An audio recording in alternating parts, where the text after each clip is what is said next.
Hello and welcome to Launerin's Gamer Score, and welcome to a very retro Saturday video all the way back to the G-Con days. Today we will be taking a look at Time Crisis.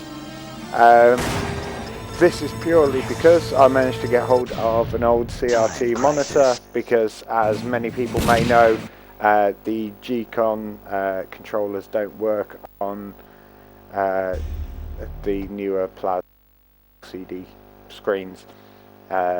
This is just to do with refresh rate and all other nonsense that we're not really going to go into that much.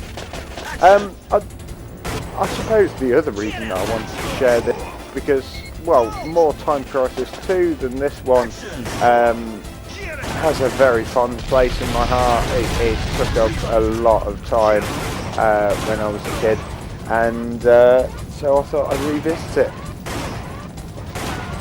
Finding out that G-Con controllers tend to feel a little bit heavy after a while. I mean, this is only a short video. I was in agony by the end of recording it. I mean, obviously, I think I played for a little bit longer after I finished recording this. Anyway, so for those of you not familiar with the Time Crisis, you've probably seen the arcade machines with the like light guns and things like that. Well, it's basically that, but at home. You shoot the targets as and when they pop up in order to up your score, get through in fastest time possible. And then you do also have things like this, which can explode if you shoot them enough and wipe out all the enemies nearby. You duck into cover to reload, something which I struggled with, because I believe in Time Crisis 2 they switched the default one to just shooting them. Whereas in this you actually have to push the button manually to do it, and I had a little bit of trouble grasping that right near the start. But we're going to move on now that we've talked a little bit about Time Crisis, from this original PlayStation game to something a little bit more recent. Earlier on this week, the PlayStation 5 was announced and some information about. I just made a little bit of a section on that and talk about that a little bit. So the PlayStation 5 kind of geeky, specky stuff comes with a 4K Ultra Blu-ray, which is kind of half the course at the moment. It's pretty standard for Blu-ray to be on consoles, so that's not really something new. They've said that it's going to have an high-speed SSD, so that's what that translates into, is that essentially your game quicker, and potentially, I believe it was quoted, maybe not in the announcement, earlier on when they were last talking about the PS5, that they are attempting to make essentially loading screen thing of the past. Something they have done with in particular, which they announced, which I'll talk about briefly in a little bit. So they have ray tracing, which means higher detailing and stuff. Then there's the controller, which has adaptive triggers that it presumably adapts to kind of your play style, so that you're pressing the trigger. Haptic feedback, whatever that is, didn't look up what it was. Sounded amusing / cool.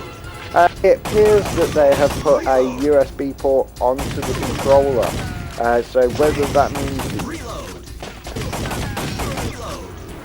means that you'll be able to plug something else into the controller, like a proper full-on USB microphone, or something similar, or maybe some USB headphones to charging point from it. I don't know. or whether it's just the USB port for plugging it in to charge it.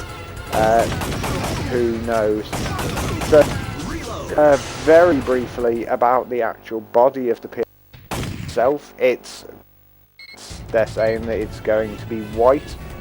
Quite frankly, even though it does look quite sleek, especially the colour, I am a little bit concerned because obviously I haven't actually physically touched it, so I don't know what the material's like.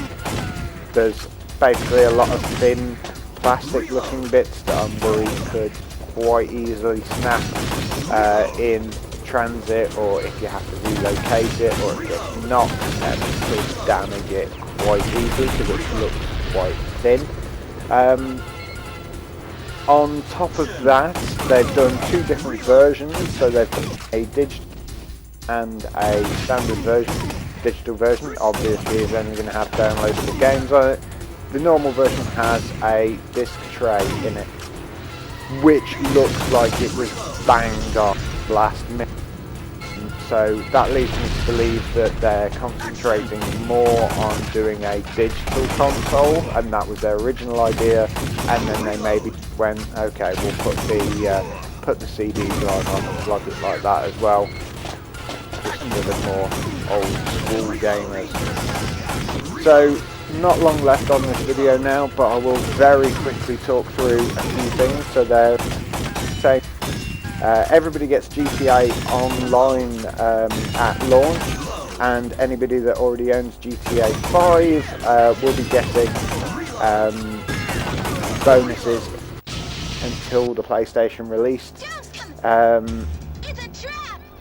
There's a new Spider-Man game coming out for it as well, which looks to be following the Into the Spider-Verse franchise. New Gran Turismo, brilliant weather systems, everything looks lovely there. Ratchet and Clank, that's one of the games that's essentially reducing loading times and stuff by having you fall through dimensional rifts, which is all good. So that's a very quick 7.5 minute chat about Time Crisis and the PlayStation 5. Thank you very much.